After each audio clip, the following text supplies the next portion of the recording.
In this gripping story, an Army veteran finds himself wrongfully arrested in front of his family and neighbors, only to uncover a shocking conspiracy against him.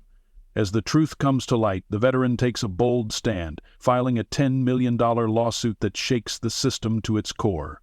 Will justice prevail, and what happens when the tables are turned on his accuser?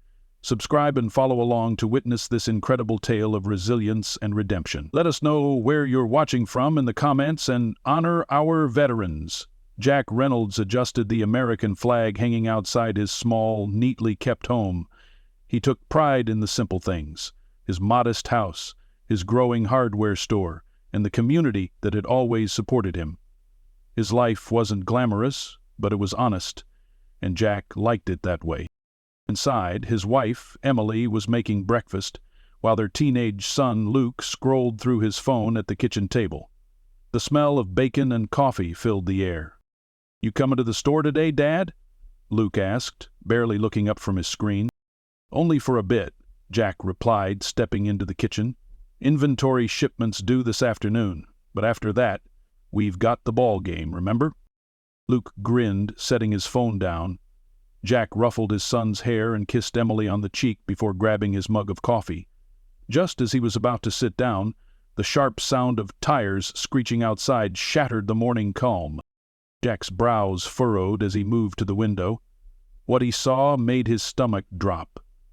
3 police cars pulling up to his driveway, lights flashing but sirens off. Uniformed officers emerged, moving with a sense of urgency that felt out of place in their quiet neighborhood. Slowly, "Emily, take Luke upstairs," Jack said, his voice steady but firm. "What's going on?" Emily asked, alarm rising in her tone. "I don't know, just go," Jack insisted, stepping toward the door. By the time Jack opened it, the officers were already halfway up the lawn. Their leader, a stocky man with a badge that gleamed under the sun, stepped forward, his hand resting on the grip of his holstered weapon. "Mr. Reynolds?" the officer asked, his tone brisk. "That's me," Jack replied, raising his hand slightly to show he meant no harm. "What's this about?" "We have a warrant for your arrest," the officer said, pulling out a piece of paper. His eyes scanned Jack as if sizing him up. "Turn around and put your hands behind your back." Jack blinked, disbelief washing over him. "What? What for?" "Don't make this harder than it has to be," the officer said, his voice hardening. "Turn around." Jack's military training kicked in, urging him to comply while he assessed the situation. "At least tell me what the charge is," he pressed, his voice calm but firm. "You're being investigated for possession of stolen property," the officer said flatly. Jack froze, the accusation hitting him like a punch to the gut. "Stolen property? That's a mistake. I don't—" "Turn around now," the officer barked, cutting him off. 2 more officers closed in, one grabbing Jack's arm. "But—" The commotion drew the attention of neighbors. Curtains twitched, doors opened, and murmurs began to ripple through the quiet street. "Dad!" Luke shouted from the doorway, his voice filled with panic. "Stay inside," Jack called back sharply, his voice carrying a hint of command that made Luke stop in his tracks. Handcuffs clicked around Jack's wrists, cold metal biting into his skin. The officer patted him down and began walking him toward the waiting squad car. Jack's heart pounded, not from fear, but from the humiliation of being paraded in front of his community like a criminal. "Record this," came a voice from across the street. A woman was standing on her porch, phone in hand, capturing every second of the arrest. "Is this necessary?" Jack asked, glancing at the phone and then back at the officer. "I'm not resisting." "You can explain it at the station," the officer replied curtly, pushing Jack into the back seat of the squad car. As the car door slammed shut, Jack caught a glimpse of Emily holding Luke close, tears streaming down her face. He'd seen her cry before, when he'd deployed to Afghanistan, when they'd lost their first pregnancy. But this felt different. This was a kind of helplessness he'd never seen in her eyes. The squad car pulled away, leaving behind a stunned silence. The neighbors who had gathered whispered among themselves, some looking on with pity, others with suspicion. Jack's mind raced as the police cruiser sped toward the station. Stolen property? The accusation didn't make sense. His business was small, and every item in his inventory was accounted for. Who could have done this, and why? By the time they reached the station, Jack had replayed every decision he'd made in the last year, searching for something, anything that might have led to this moment. He found nothing. When the officers led him into the station, Jack squared his shoulders and took a deep breath. He wasn't guilty of anything, and he intended to prove it. But as he was processed, fingerprinted, photographed, and placed in a holding cell, Jack began to feel the weight of what had just happened. Whoever had set him up had done their homework, and as Jack sat on the cold metal bench, the gravity of the situation began to sink in. This wasn't just a mistake. This was personal. After a while, he became conscious of moving around, and his eyes went from left to right, trying to figure out if he was being watched. The holding cell was cold, dimly lit, and smelled faintly of disinfectant and stale sweat. Jack sat on the bench, his hands clasped in front of him, staring at the floor as the reality of his situation began to sink in. It wasn't the physical discomfort that bothered him, it was the uncertainty. For a man who had survived combat zones, uncertainty was an enemy he hadn't faced in years. "Reynolds!" a voice called out, breaking the silence. Jack looked up to see a young officer standing at the bars with a clipboard. "Your lawyer's here." Jack nodded and stood, his movements deliberate and composed. He followed the officer into an interrogation room where his attorney, Monica Alvarez, was waiting. Monica was sharp-eyed, dressed in a navy blazer, and carried an air of quiet determination. She'd been recommended by a fellow veteran, and Jack had called her the moment the charges were read to him. "Jack," Monica said, her voice calm but urgent. "Are you okay?" "I've been better," Jack admitted, sitting across from her. "But I need to know what's going on. This whole thing is insane." Monica pulled out a folder and placed it on the table. "The charges are based on a claim that stolen construction equipment was found at your hardware store. A customer filed a tip with the police saying you've been fencing stolen goods." Jack blinked, his mind racing. "That's ridiculous. Every piece of equipment in my store is cataloged and accounted for. If they'd bothered to check—" "That didn't," Monica interrupted, leaning forward. "That's the problem. The search warrant was rushed and the arrest was made based on flimsy evidence. We're already filing a motion to have the charges dropped. But Jack—" She paused, her tone softening. "This is going to get ugly.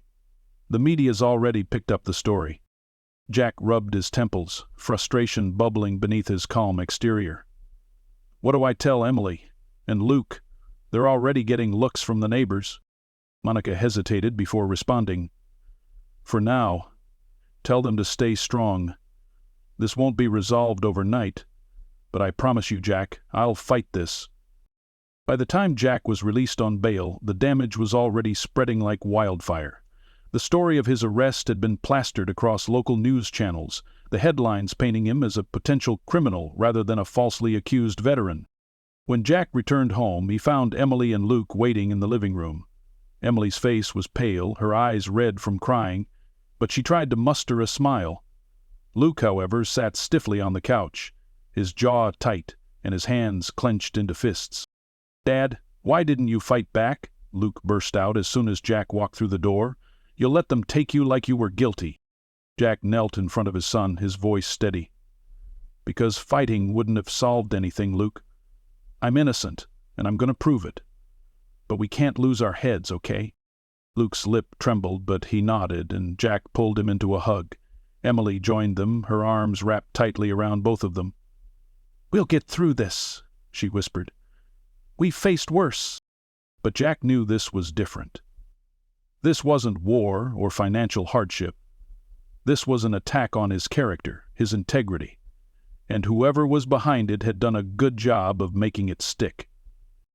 The next day, Jack walked into his hardware store to find the atmosphere had changed. Customers who once greeted him with smiles now avoided his eyes, their conversations dropping to whispers as he passed. One of his employees, Carla, approached him hesitantly. "Jack," she said softly, "a few of the regulars canceled their orders this morning, and someone left this on the counter." She handed him a note scrawled on a scrap of paper. "Thieves don't belong here." Jack crumpled the note, his jaw tightening. "Thanks, Carla. Let me know if anything else comes up." As the day wore on, Jack tried to focus on work, but the rumors were impossible to ignore. By evening, he'd had enough. He locked up the store and drove to the local diner, one of his favorite places to think. As he sipped his coffee, his thoughts drifted to the question that had been gnawing at him since his arrest. Who could hate him enough to do this? A familiar voice pulled him from his thoughts. "Jack?" He looked up to see Derek Simmons, a local journalist, standing by his table. Derek was a younger man with an eager energy and a knack for uncovering the truth. "I saw the story about your arrest," Derek said, sitting down uninvited. "Something about it doesn't add up. Mind if I ask you a few questions?" Jack studied him for a moment before nodding. "Go ahead." Derek flipped open his notebook. "Do you know of anyone who might have a grudge against you? Someone who'd go this far to frame you?" Jack hesitated, memories from his time in the army flashing through his mind. There were names, faces, but none that seemed relevant now. "Nothing comes to mind," he said, though the doubt lingered in his voice. Derek leaned closer. "If you want me to help, you need to be honest. Whoever's behind this didn't just want you arrested. They wanted to ruin you." Jack sighed, the weight of the situation pressing down on him. "I'll think about it," he said finally. "But for now, all I want is to clear my name." Derek nodded, closing his notebook. "Fair enough. But when you're ready to talk, call me. I've got a feeling there's more to this story than anyone realizes." As Derek left, Jack stared out the window, his coffee growing cold. The journalist was right. This wasn't just bad luck or a misunderstanding. This was a calculated attack, and whoever was behind it wasn't finished yet. Jack stood outside the courthouse, the weight of his military service medals feeling heavier than ever as he adjusted his tie. A crowd had gathered. Neighbors, fellow veterans, and even strangers holding signs in support of him. "Justice for Jack" and "Respect our veterans" were scrawled across poster boards, their bold lettering a sharp contrast to the bureaucratic indifference he was about to face inside. By his side, Monica Alvarez adjusted her briefcase and gave him a reassuring nod. "We've got this, Jack. Remember, the burden of proof is on them." Jack inhaled deeply, scanning the crowd. He spotted Emily and Luke near the front, their presence a silent but powerful reminder of what he was fighting for. He nodded back to Monica and stepped through the courthouse doors. The courthouse was a shit show. Inside the courtroom, the tension was palpable. On one side sat the city's legal team, their polished suits and confident smirks radiating an air of invincibility. On the other, Jack and Monica, flanked by a few supporters who'd braved the intimidating atmosphere to stand with him. The judge, a stern woman with sharp eyes and a no-nonsense demeanor, called the court to order. Monica stood, her voice steady as she began to lay out the case. "Your Honor, my client, Jack Reynolds, is a decorated Army veteran and a respected business owner. He has been wrongfully accused and publicly humiliated based on fabricated evidence and a lack of due diligence by the police department. Today, we are here not only to clear his name, but to hold those responsible accountable." The city's attorney, a man with slicked back hair and a rehearsed smile, rose in response. "Your Honor, the police acted on credible information and conducted a lawful search. Any perceived injustice is unfortunate, but not indicative of malicious intent." Jack clenched his jaw as the attorney spoke, his words slicing through the air with calculated precision. But he knew the truth was on his side, and that truth was about to come to light. As the trial progressed, Monica presented evidence meticulously. Security footage from Jack's store showed no sign of suspicious activity. Detailed inventory records proved every item in his shop was legally purchased. And then came the centerpiece of their argument, a recording provided by Derek Simmons, the journalist who had taken an interest in Jack's case. Derek had uncovered a crucial piece of evidence, a conversation between two individuals discussing the plan to plant stolen equipment at Jack's store. The recording was grainy, the voices distorted, But one thing was clear. This was no coincidence.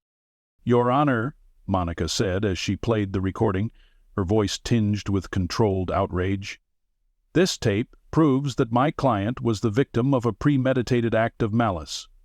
The individuals heard in this recording discuss not only planting the evidence, but also calling in the anonymous tip that led to Mr. Reynolds' arrest."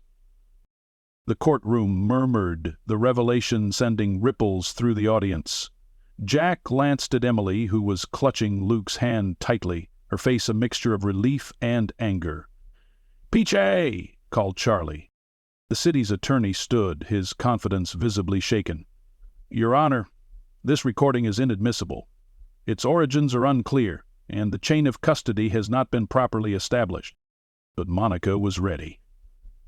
The recording was obtained legally by a journalist and authenticated by an independent audio expert. Its admissibility is well within legal precedent. The judge nodded. "The objection is overruled. The recording stands." With the evidence stacking against them, the city's legal team shifted their strategy.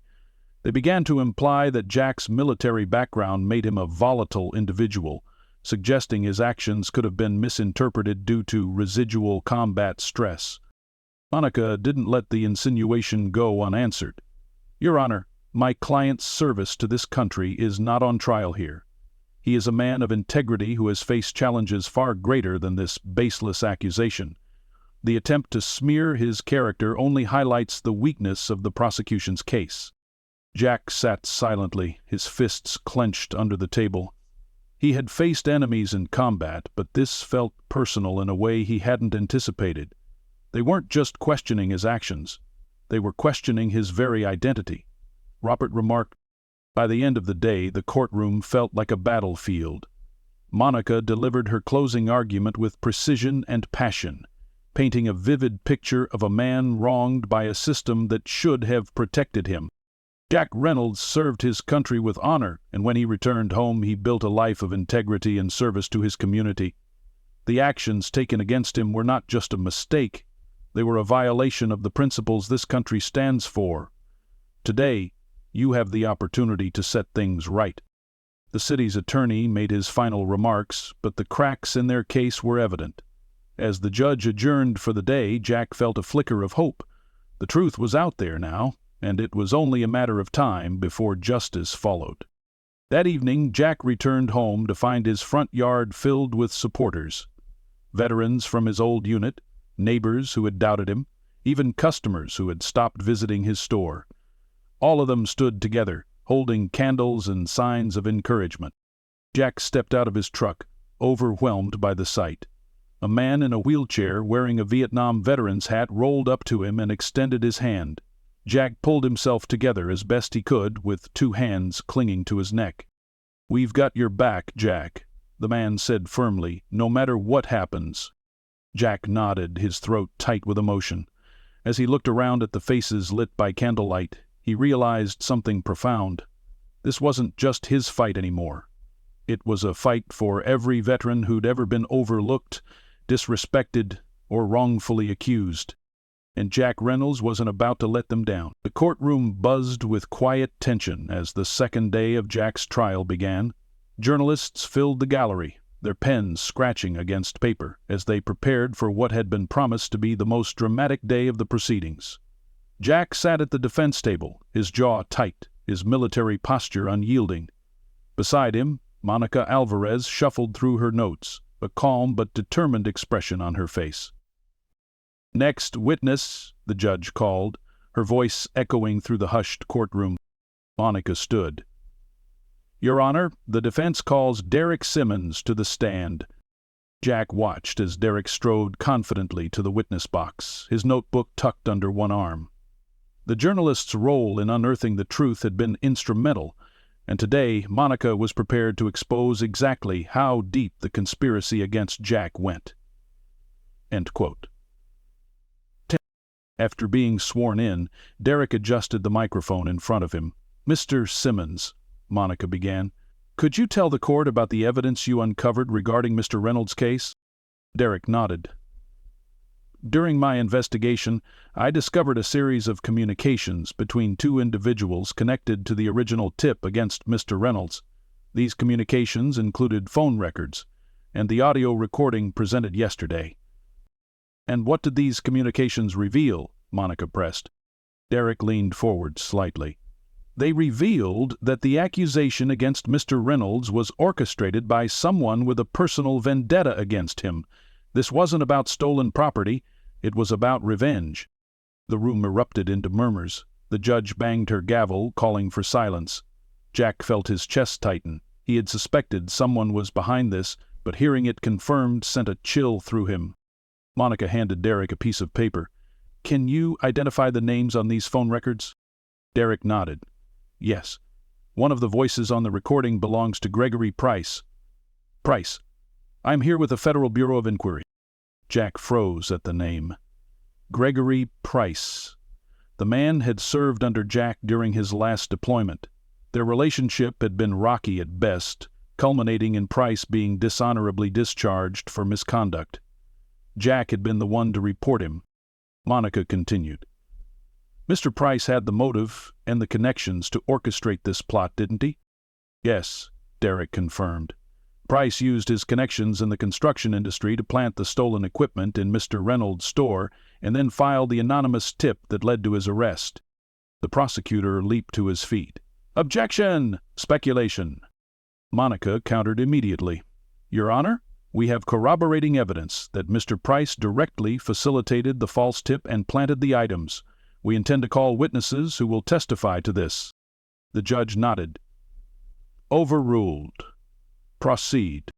The next witness was a surprise to everyone but Jack and Monica, a former employee of Gregory Price named Kyle Henderson. Kyle took the stand nervously, avoiding eye contact with the prosecution's table. "Mr. Henderson," Monica began, her voice gentle, "can you tell us about your time working for Gregory Price?" Kyle hesitated before nodding. "I worked for Mr. Price for about 2 years. He was intense, always had a chip on his shoulder about something." "Did he ever mention Jack Reynolds?" Monica asked. Kyle's eyes darted toward Jack. "All the time. He blamed Mr. Reynolds for getting him discharged. Said his life fell apart because of it."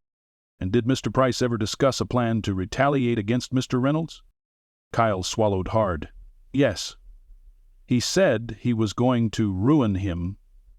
A few weeks before Mr. Reynolds' arrest, I overheard him on the phone talking about planting something at the hardware store."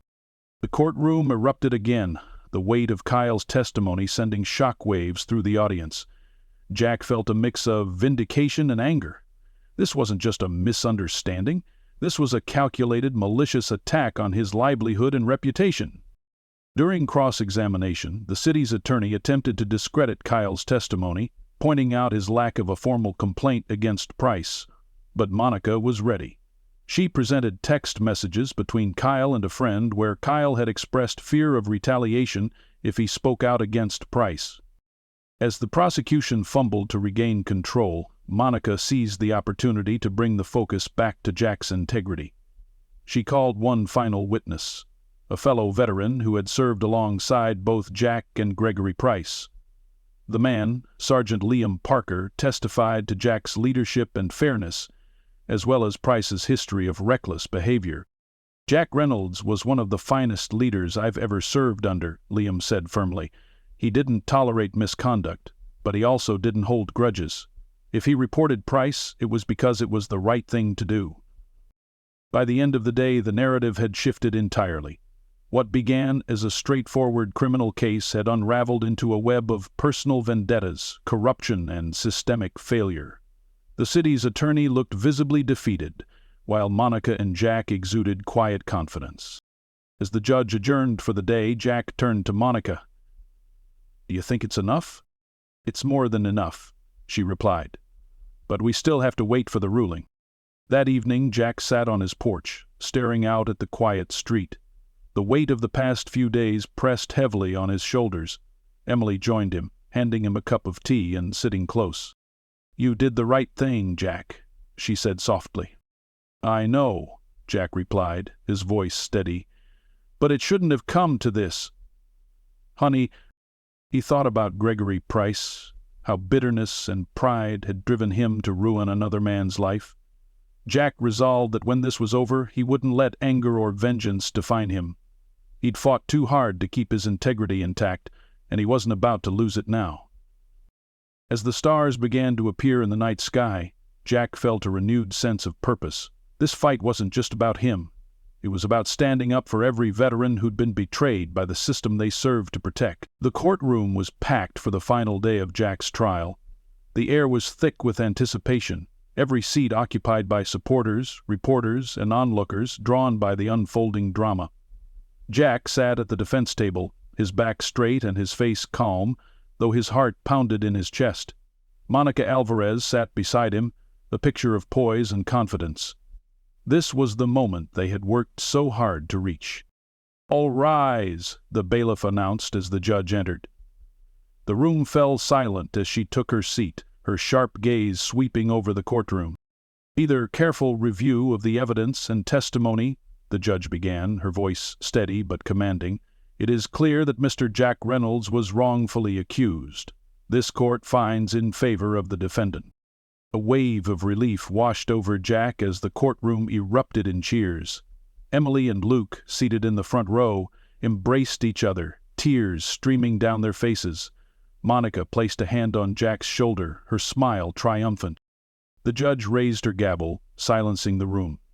"Furthermore, this court orders the city to pay Mr. Reynolds $10 million in damages for defamation, emotional distress, and financial losses. This is a reminder to all law enforcement and public officials that justice must never be compromised by personal vendettas or reckless actions." The gavel struck, and it was over. Jack closed his eyes for a moment, letting the words sink in. Justice had been served. Outside the courthouse, the atmosphere was electric. Supporters held signs and cheered as Jack stepped onto the steps with Monica, Emily, and Luke by his side. A journalist thrust a microphone toward him. "Mr. Reynolds, what are your thoughts on today's verdict?" Jack paused, choosing his words carefully. "Today's verdict wasn't just a victory for me. It was a victory for every veteran who's been wronged, every innocent person who's been falsely accused, and every community that believes in the truth.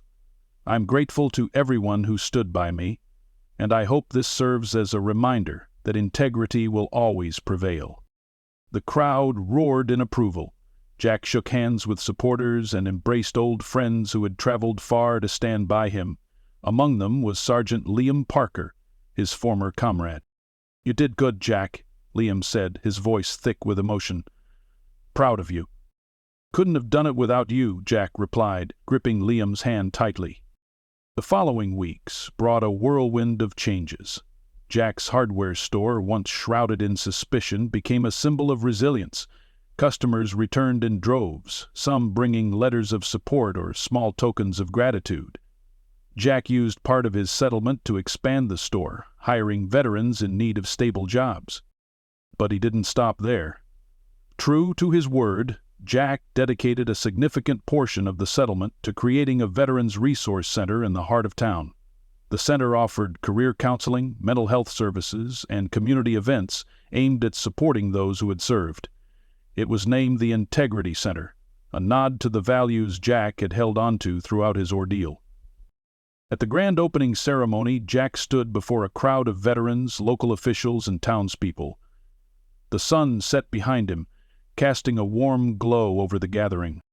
"When I was falsely accused," Jack began, his voice steady, "I felt alone, like the world had turned its back on me.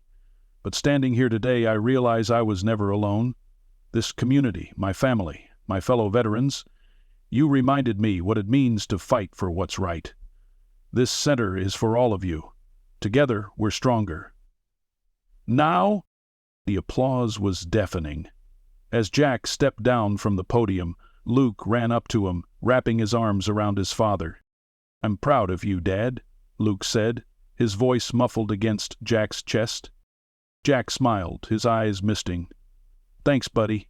That means everything." One evening, months after the trial, Jack sat on his porch, sipping a cup of coffee. The street was quiet, the faint hum of crickets filling the air. He looked out at the town he had always loved, now more united than ever. A car pulled up to the curb, and a man stepped out. Jack recognized him instantly. Gregory Price. For a moment their eyes met, the tension of their shared history hanging in the air. Price looked thinner, his shoulders slumped, his expression weary. Jack stood and walked down the steps, meeting Price halfway. "I came to apologize," Price said, his voice trembling. "I let my anger and bitterness consume me, and I hurt you in ways I can't take back." Jack studied him for a moment, then extended his hand. "It's over, Price. I hope you find peace."